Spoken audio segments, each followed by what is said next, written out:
특별히 주일 말씀은 1년 동안 우리가 일독을 진행하는 과정 속에서 하루에 3장이나 4장 정도의 말씀을 함께 읽으면서 진행하는 과정 속에서 말씀을 나눕니다. 특별히 스가랴서를 지난주에 우리가 함께 나누면서 또한 이번 주에는 미가서 말씀을 통해 여러분에게 하나님의 말씀을 함께 나누도록 하겠습니다. 미가서의 말씀을 나누기 전에 우리가 함께 나눌 부분은 무엇이냐면 이 땅 가운데 사람들이 다툼이나 또한 시기나 또한 분쟁이 일어났을 때 각자가 그 문제를 해결하지 못하는 상황 속에서 그것을 법원으로 갖고 가는 경우들이 많이 있음을 발견하게 됩니다. 각자의 주장이나 각자의 입장이나 각자의 처지나 또한 각자의 주관이 너무 강하기 때문에 그러한 것들을 서로 화해하며 풀며 또한 이해할 수 있는 입장이 되지 않을 때 그것을 법원으로 가지고 가게 되는 것을 알 수 있는 것이죠. 그때 우리가 발견하게 되는 것은 바로 제3자가 또한 그 법에 대해서 잘 아는 분들이 또한 그 법에 대해서 정확하게 객관적으로 판단할 수 있는 분들이 그 일에 대해서 이것은 이것이 옳고 이것은 이것이 옳지 않습니다라고 말해주는 것을 알게 되는 것이죠. 이러한 과정들을 통해서 우리가 알 수 있는 것은 내가 미처 보지 못하는 부분들을 발견하게 되거나 내가 놓치게 된 부분들을 발견하게 되는 경우들이 있는 것을 볼 수 있습니다. 특별히 하나님께서 하나님 말씀을 증거하시고 드러내실 때에 오늘 본문의 말씀을 통해 나타나는 방식이 바로 변론한다라는 방식으로 나타나고 있음을 알 수 있는 것이죠. 근데 일반적인 법원에서 분쟁이나 다툼 가운데 나타나는 그러한 변론과는 다르게 바로 이스라엘 백성들이 하나님 앞에서 죄를 짓고 하나님 앞에서 범죄하고 하나님 앞에서 말씀을 어기는 상태 가운데 끊임없이 인생을 살아가게 되어지고 그 과정에서 하나님께서 계속적으로 돌아와라 하나님께로 돌아와라 라고 말씀하고 있음에도 이스라엘 백성들이 계속적으로 떠나가는 상황이 일어나고 있었음을 알 수 있습니다. 여러분, 특별히 미가 선지자는 소선지자로 분열 왕국 시대에 있는데 이 분열 왕국 시대 전에는 통일 왕국 시대가 있고 이 통일 왕국 시대 전에는 사사 시대가 있고 사사 시대 이전에는 출애굽 시대가 있고 출애굽 시대 이전에는 바로 족장 시대가 있는 것을 볼 수 있는 것이죠.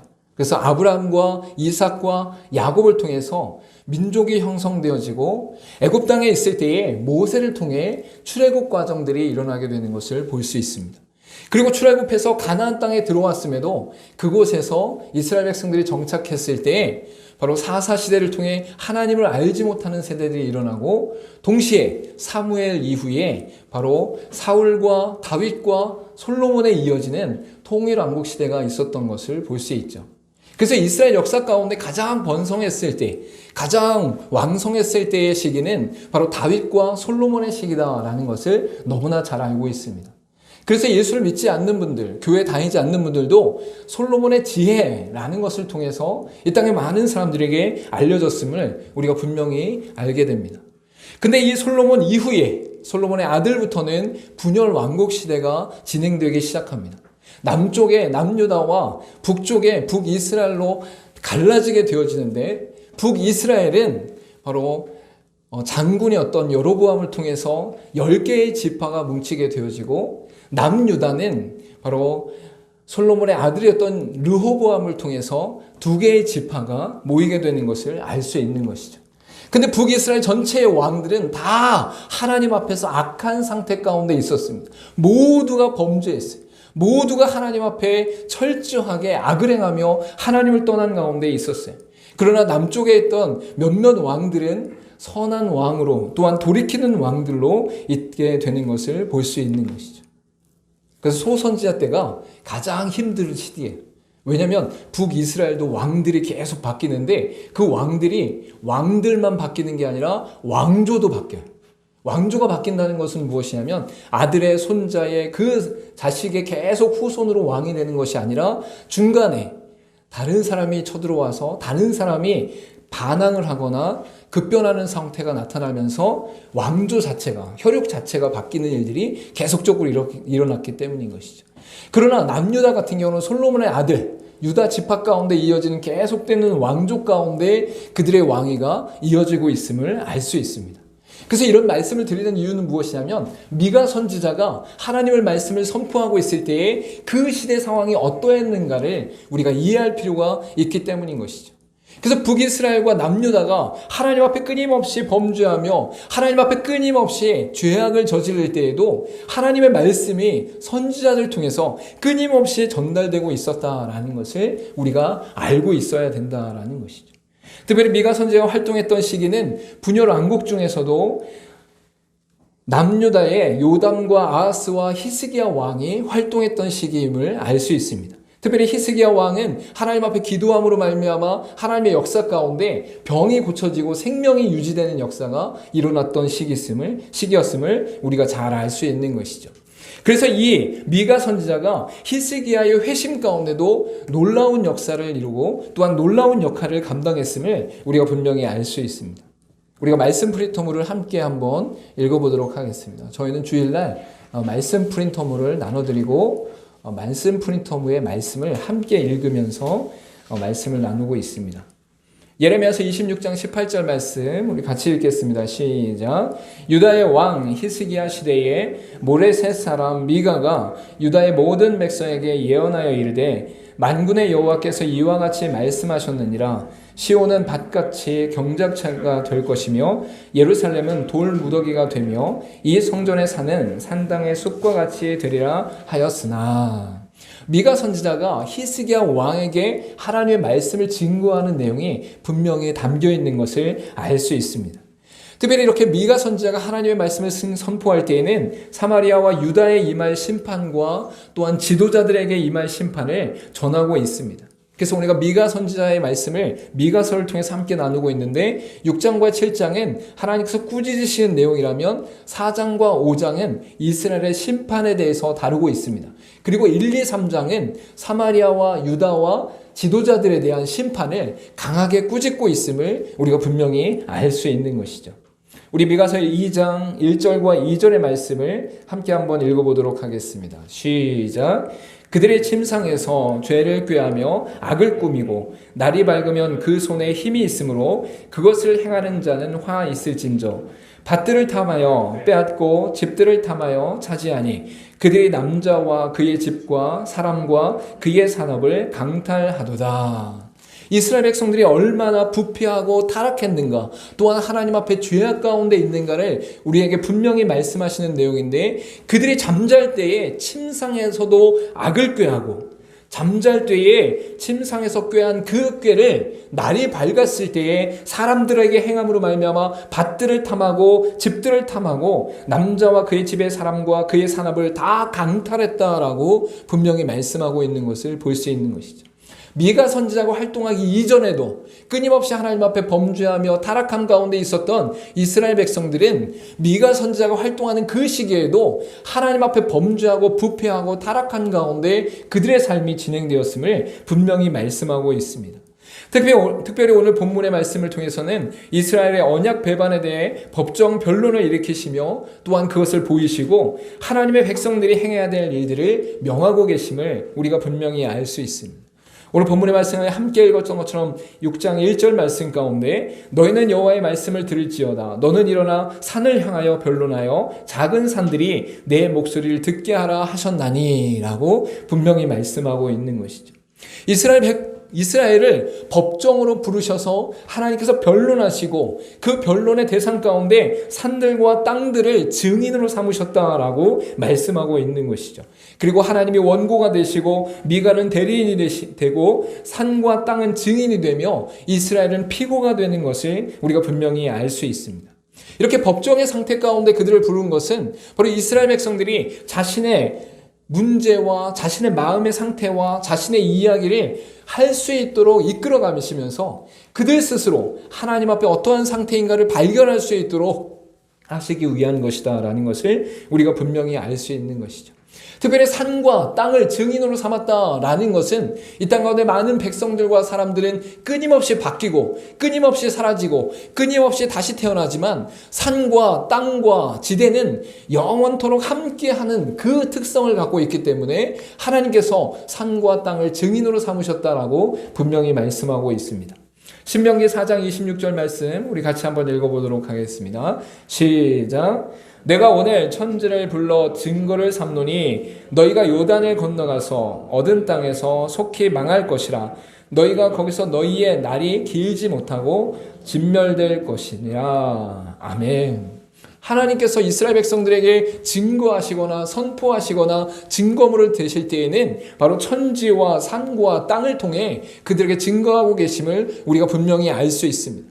이 땅 가운데 하나님이 창조하신 모든 것들은 끊임없이 하나님의 속성 안에서 변하지 않고 나타나게 됨을 말씀하고 있는 것이죠. 그리고 그것을 통해 이스라엘 백성들이 하나님 앞에 범죄하고 타락하고 하나님 말씀에 배교하고 하나님을 떠났을 때에 하나님께서 그들에게 산과 땅으로 증인을 삼아 하나님의 말씀을 증거하고 있음을 알 수 있습니다. 또 하나 우리가 기억해야 될 것은 무엇이냐면 하나님은 이스라엘 백성들을 향해 내 백성아 라고 부르고 계심을 우리가 잊지 말아야 됩니다.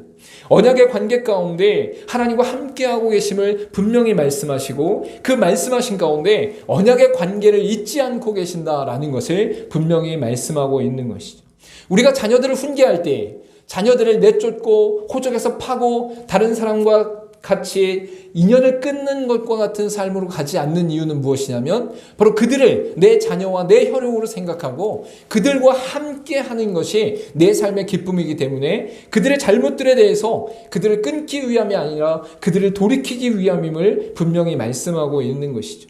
그래서 그들의 이스라엘 백성들을 향해서 너희가 왜 괴로워하느냐? 내가 내게 무엇을 하였기에 너희는 괴로워하느냐라는 질문을 통해 하나님께서 신실하게 그들을 향해 끊임없이 인도하시고 역사하고 계심에도 불구하고 그들이 하나님을 떠난 이유가 무엇이냐, 하나님을 배교한 이유가 무엇이냐, 하나님의 말씀대로 살지 않고 거짓과 범죄와 타락 가운데 거하는 이유가 무엇이냐라고 질문하고 있는 것을 알 수 있는 것이죠. 언약관계의 그 관계는 하나님이 그 신실하시고 영원하시고 완전하신 속성 안에서 그가 선택한 백성들을 버리지 아니하시고 그 백성들을 돌이키시는 데 목적이 있다라는 것을 분명히 말씀하고 있는 것입니다. 하나님께서 이스라엘 백성들을 끝까지 놓지 않으신다라는 것을 내 백성아, 내 자녀야, 내 언약을 맺은 자들아 라고 말씀하고 있음을 우리가 분명히 알 수 있는 것이죠. 레위기 26장 12절과 13절의 말씀을 우리 같이 한번 읽어보도록 하겠습니다. 시작. 나는 너희 중에 행하여 너희의 하나님이 되고 너희는 내 백성이 될 것이니라. 나는 너희를 애굽 땅에서 인도하여 내어 그들에게 종된 것을 면하게 한 너희의 하나님 여호와니라. 내가 너희의 멍에를 빗장을 부수고 너희를 바로 서서 걷게 하였느니라. 하나님께서는 끊임없이 이스라엘 백성들을 향해 나는 너희의 하나님이 되고 너희는 나의 백성이 될 것이다 라고 말씀하고 있는 것을 볼 수 있습니다. 아브라함에게도 그 말씀을 하셨고 야곱에게도 그 말씀을 하셨고 출애굽 과정에서도 말씀하셨고 가나안 땅에서도 말씀하셨고 통일 왕국 시대와 분열 왕국 시대 가운데서도 하나님께서는 끊임없이 일관되게 언약의 관계 가운데 너희는 내 백성이다, 너희는 나의 자녀들이다, 나는 너희의 하나님이다 라고 분명히 말씀하고 있는 것이죠. 예수 그리스도께서도 이 땅 가운데 오셔서 구원을 완전히 이루실 때에도 분명하게 말씀하시는 것이 내가 너희 안에 거하고 너희가 내 안에 거하면 누구든지 열매를 맺을 것이다 라고 분명히 말씀하시는 것을 볼 수 있습니다. 이 모든 것은 바로 언약의 관계 가운데 하나님이 선택한 그의 백성들을 절대 놓지 않으신다라고 분명히 말씀하고 있는 것이죠. 이후 하나님께서는 이스라엘을 향해 하나님의 역사를 보이시고 이를 통해 하나님의 언약에 대한 신실함을 나타내고 계심을 우리가 분명히 알 수 있습니다. 오늘 본문의 말씀 가운데 4절과 5절에 이렇게 말씀하고 있습니다. 내가 너를 애굽 땅에서 인도하여 내어 종로를 타는 집에서 속량하였고 모세와 아론과 미리암을 내 앞에 보냈느니라. 내 백성아, 너는 모압 왕 발렉이 꾀한 것과 부올의 아들 발람이 그에게 대답한 것을 기억하며 시딤에서부터 길갈까지의 일을 기억하라. 그리하면 나 여호와가 공의롭게 행할 일을 알리라 하실 것이니라 라고 분명히 말씀하고 있는 것이죠. 하나님께서 이스라엘 백성들을 부르셔서 변론하시면서 말씀하시는 것은 무엇이냐? 내가 너희의 하나님인데 너희는 나의 백성인데 내가 애굽 땅에서부터 이끌어내었고 광야에서도 너희를 이끌어내었고 가나안 땅에서도 너를 이끌어내었다. 그리고 이방 사람들로부터 너희를 보호하였다. 발락이 너희를 꾀했을 때에 너희를 공격했을 때에도 내가 발람을 통해서 너희를 보호하였고 시딤과 길갈 즉 동쪽과 북쪽과 서쪽과 모든 영역 가운데 너희를 보호하였다라는 것이 바로 하나님의 주장이다 있다라는 거예요. 하나님께서 이스라엘 백성들을 만약에 어느 순간에 내려놓고 그들을 인도하지 않고 그들을 보호하지 않았다면 하나님은 이러한 말씀을 하실 수가 없는 것이죠.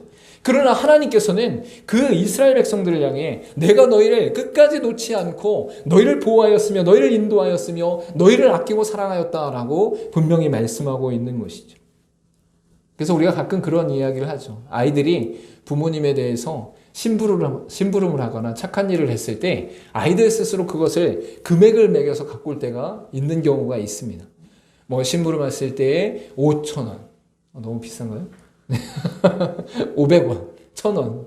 뭐 수건을 갰을 때 500원, 방 청소를 했을 때 1,000원. 이렇게 해서 적어올 때가 있는 거예요. 그래서 어떤 분이 이제 그거를 보고 잠깐만 기다려봐 그러더니 한쪽에서 뭘 열심히 쓰시대. 엄마가 너 태어났을 때 5,000원 너 기저귀 감가, 너 밥 먹여준가 다 썼대. 그러면서 그것을 보여주면서 금액이 굉장히 많이 나왔음에도 불구하고 그 종이를 찢으면서 나는 그러나 받지 않겠다라고 얘기했다고 하는 것이죠.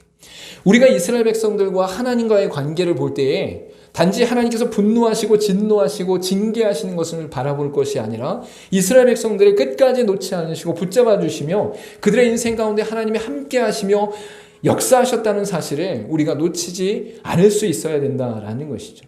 이것은 일반 은총 가운데, 즉 우리가 태어나서 자연의 모든 것을 누리고 생명을 누리고 우리가 먹는 것, 입는 것, 자는 것의 모든 영역 가운데 거하는 것과 동시에 특별 은총 가운데 예수 그리스도를 통해서 그가 모든 진노와 아픔과 질고를 짊어지시고 십자가에 달려 죽으심으로 말미암아 그 보혈로 우리의 모든 죄가 사여지고 예수 그리스도의 부활 가운데 하나님의 의가 우리 가운데 전가되어져서 우린 도저히 우리 스스로 하나님 앞에 나갈 수 없는 존재임에도 불구하고 예수 그리스도를 통해서 구원하신 그 은혜를 허락하신 그 특별 은총의 모든 영역 가운데 하나님의 보호하심과 역사하심과 인도하심이 있다라고 성경은 분명히 말씀하고 있는 것이죠.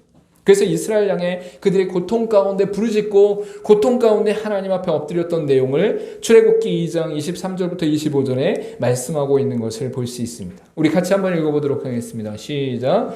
여러 해 후에 애굽 왕은 죽었고 이스라엘 자손은 고된 노동으로 말미암아 탄식하며 부르짖으니 그 고된 노동으로 말미암아 부르짖는 소리가 하나님께 상달된지라. 하나님이 그들의 고통 소리를 들으시고 하나님이 아브라함과 이삭과 야곱에게 세운 그의 언약을 기억하사 하나님이 이스라엘 자손을 돌보셨고 하나님이 그들을 기억하셨더라. 이때의 상황은 이스라엘 백성들이 가뭄 가운데 애굽 땅으로 오게 되어지죠. 그래서 애굽 땅 가운데 총리로 있었던 야곱의 11번째 아들 요셉이 그들을 이끌어 고센 땅에 살 수 있도록 하게 됩니다. 그때만 해도 요셉이 총리였고 요셉이 지혜로웠으며 나라를 다 다스렸기 때문에 굉장히 이스라엘 백성들과 야곱의 자손들이 칭송을 받고 존중을 받는 상황 가운데 있었습니다. 그러나 이제 요셉이 죽고 이스라엘 백성들이 점점 강성해지고 다른 왕조, 즉 요셉이 총리로 있던 시대의 바로 왕이 아니라 다른 사람이 그 왕위에 오르게 됨으로 말미암아 이 요셉과 이스라엘 백성들을 잊어버렸을 때에 그들이 힘이 세지는 것으로 말미암아서 그들을 노예 삼고 그들을 노동자로 삼고 그들을 끊임없이 괴롭히는 일이 이스라엘 백성들 가운데 있었다라는 것이죠. 그때 이스라엘 백성들이 하나님 앞에 애통하며 자복하며 구하며 눈물로 부르짖으니까 하나님께서 아브라함과 이삭과 야곱에게 맺으신 그 언약 안에서 그들을 이끌어내셔서 광야 가운데 이끄시고 40년 후에 가나안 땅에서 그들이 하나님께 예배할 수 있도록 이끄시는 놀라운 역사가 일어났던 것을 볼 수 있는 것이죠. 그들에게 지도자를 세우시고 그들을 이방인으로부터 보호하시고 동편에서 서편까지 지키고 보호하시는 역사가 이스라엘 백성들 가운데 있었다라는 것이죠. 이러한 과정을 통해서 대적자들을 물리치시고 축복의 땅으로 이끄셨으며 보호하시고 인도하시는 역사를 분명하게 이스라엘 백성들에게 허락했음을 알 수 있는 것이죠. 그래서 신명기 18장 15절 말씀에 내 하나님 여호와께서 너희 가운데 내 형제 중에서 너를 위하여 나와 같은 선지자 하나를 일으키시리니 너희는 그의 말을 들으지니라. 지도자를 세워서 그들을 끝까지 놓지 않은 모습도 나타나는 것을 볼 수 있습니다. 이때 이스라엘 백성들에게 기억하라 라고 말씀하시면서 하나님께서 그들을 향해 베푸신 것을 기억하고 하나님이 그들 가운데 함께하였던 것을 기억하고 그들 가운데 하나님이 신실하게 행하셨던 것을 분명히 기억해라 라고 말씀하고 있는 것을 볼 수 있습니다. 그래서 여기서 기억하라 라고 할 때 히브리어가 자카르인데 이 자카르는 단순히 정보를 아는 것, 하나님이 누구신가, 어떤 일을 했는가, 이스라엘 역사 가운데 무슨 일이 있었는가, 이것을 아는 것에 머무르는 것이 아니라 과거의 역사 가운데 또한 지금 이 순간의 역사 가운데 하나님이 그들을 보호하시며 인도하시며 역사하신 것을 우리 안에 온전히 전인격적으로 받아들이고 그것이 하나님께서 우리 가운데 역사하셨다, 그것은 바로 우리 가운데 하나님이 지금도 역사하시는 근거다라는 것을 말씀하시는 것을 온전히 깨닫고 그 안에서 과거의 사건을 지금 현재 우리의 삶 가운데 하나님과의 깊은 관계 가운데 회복하고 실현하기를 원하고 계신다라고 말씀하고 있는 것이죠. 다시금 하나님의 역사하심과 인도하심을 보이시고 그것을 기억하게 하시며 실현하라고 말씀하고 계심을 우리가 분명히 알 수 있습니다. 이사야 36장 9절과 10절에도 이러한 말씀이 나타나고 있는데 함께 읽어보도록 하겠습니다. 시작. 너희는 옛적 일을 기억하라. 나는 하나님이라. 나 외에 다른 이가 없느니라. 나는 하나님이라. 나 같은 이가 없느니라. 내가 시초부터 종말을 알리며 아직 이루지 아니한 일을 옛적부터 보이고 이르기를 나의 뜻이 설 것이니 내가 나의 모든 기뻐하는 것을 이루리라 하였노라. 하나님께서 이스라엘 백성들에게 주의 말씀과 예언하시는 일들을 드러내시는데 그 근거를 옛적 일을 기억하라 라고 분명히 말씀하고 있는 것이죠. 이것은 단순히 역사 공부하듯이 지식을 축적하듯이 정보를 입력하듯이 우리 가운데 기억하는 것이 아니라 하나님과 우리의 관계 속에서 하나님이 이스라엘 백성들을 애굽 땅에서 이끄셨구나, 광야에서 보호하셨구나, 가나안 땅을 정복케 하셨구나, 통일왕국과 분열왕국 시대에도 하나님이 끝까지 놓지 않으셨구나 라는 것을 알므로 말미암아 우리의 앞일 가운데 지금의 일 가운데 하나님이 지금도 역사하시며 동행하시며 인도하신다는 사실을 발견하게 된다라는 것이죠. 여러분, 우리가 쉽게 사람이 계속 거짓말하는 사람이 있다라고 한다면 그 사람은 어떤 말을 해도 이 사람은 앞으로도 거짓말할 거야 라는 인식이 우리 가운데 있는 것을 볼 수 있어요. 어떤 사람이 신실하게 약속을 정말 칼같이 지키려고 노력하는 사람이 있다면 그 사람이 약속을 지키는 일에 대해서 앞으로도 계속할 것이다 라는 것을 우리가 알게 된다라는 거예요. 여러분, 하나님께서 지금 이스라엘 백성들에게 그가 과거에 어떤 일들을 행하고 어떻게 역사하셨고 어떻게 인도하셨다는 것을 말씀하신 이유는 지금 이 순간에도 너희에게 그렇게 할 것이다, 앞으로도 너희에게 그렇게 할 것이다, 너희의 인생 전체 가운데, 너희 민족 전체 가운데, 우리 백성 전체 가운데 하나님께서 그렇게 행하실 것이다 라고 말씀하고 있는 것을 볼 수 있는 것이죠. 이렇게 하나님께서는 자신을 변론하신 이후에 이스라엘 백성들에게 경배와 제사, 제물에 대해 질문하고 있음을 알 수 있습니다. 사람들은 제물에 대한 수사적 점층법으로 점점 과장되어 확대되는 표현들이 나타나고 있는 것을 알 수 있는 것이죠.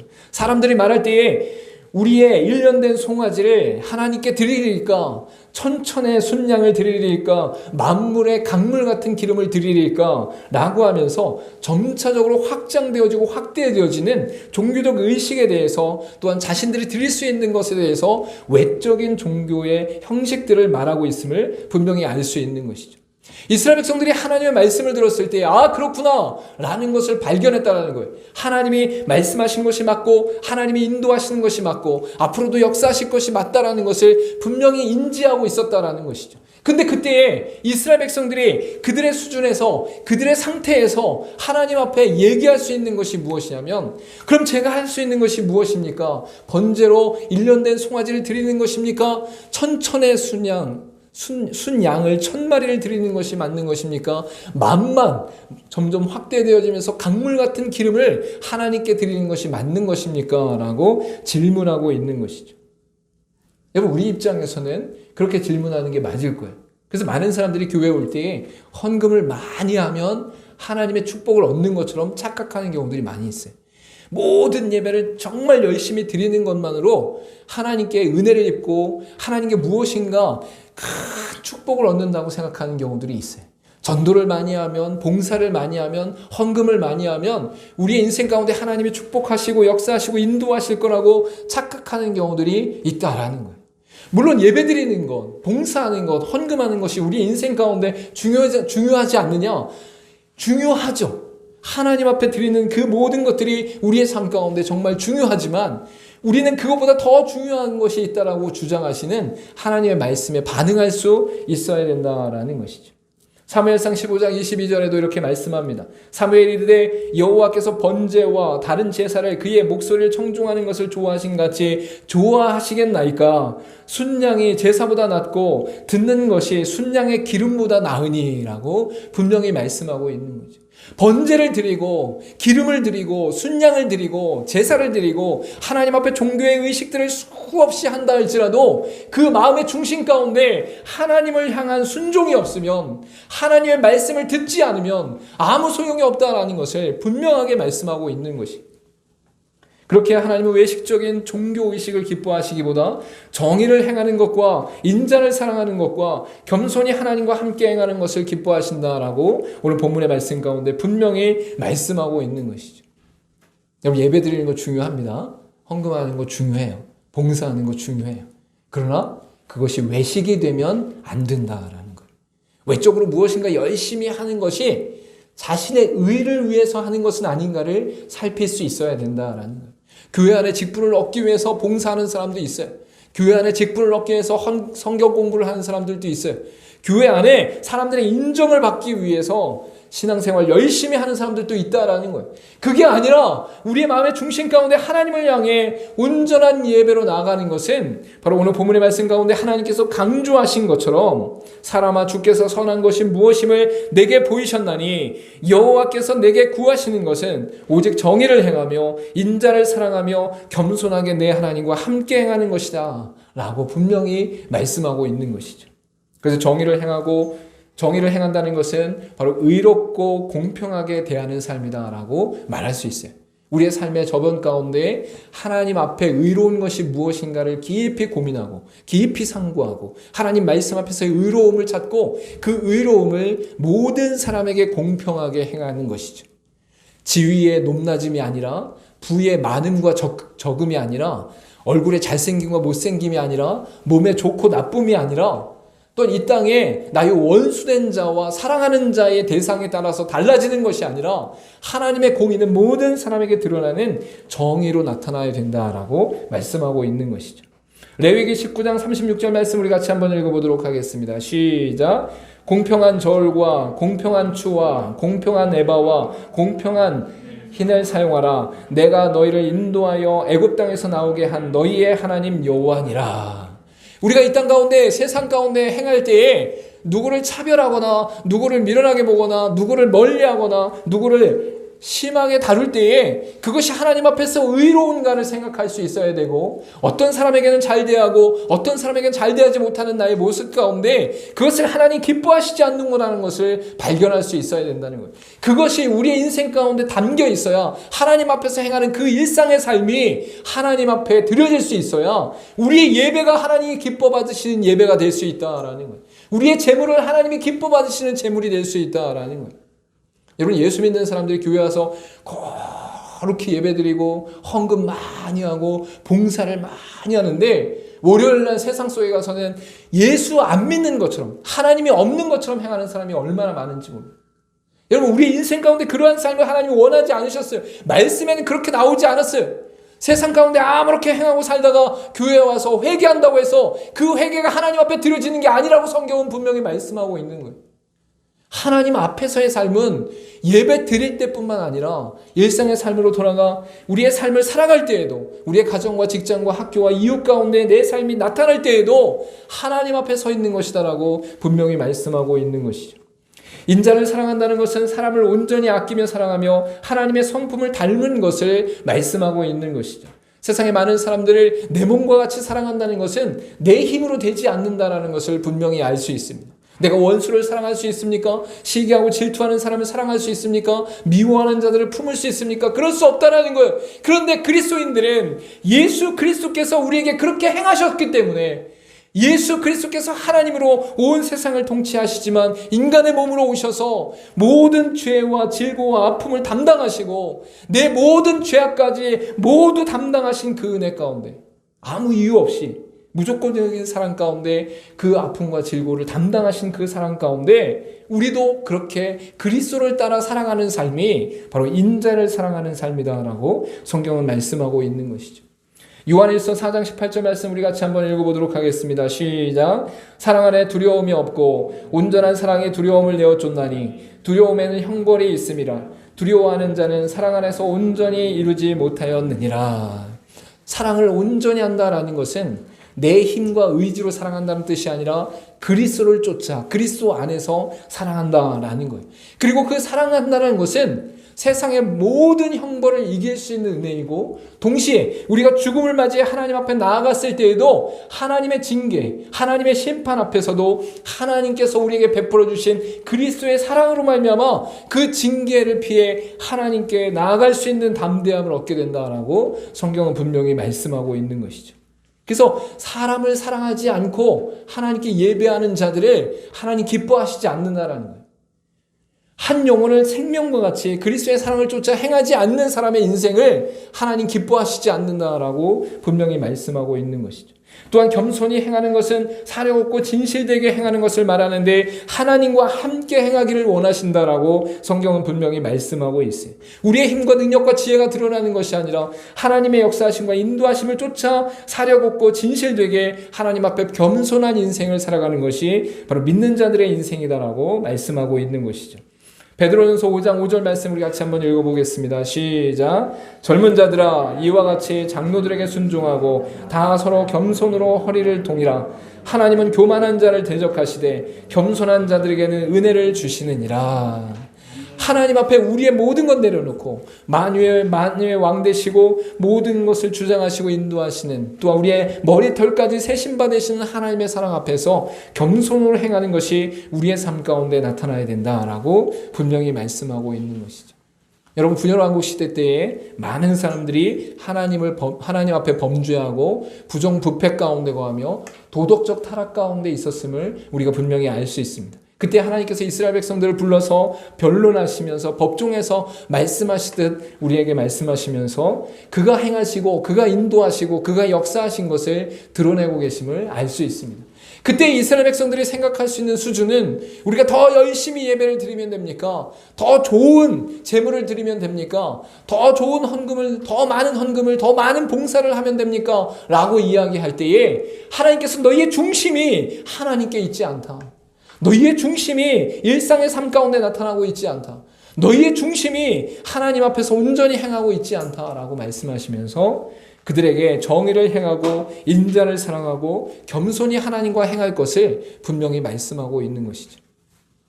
저 여러분 이 땅을 살아가면서 하나님께 예배하며 찬송하며 봉사하는 일에 온전히 행하고 동시에 우리의 일상의 삶 가운데 매 순간 우리가 하나님 앞에 서 있다라는 사실을 잊지 않고 하나님 앞에서 정의를 행하고 인자를 사랑하며 겸손하게 내 하나님과 함께 동행하는 저 여러분 되기를 간절히 소망합니다. 우리 기도하도록 하겠습니다.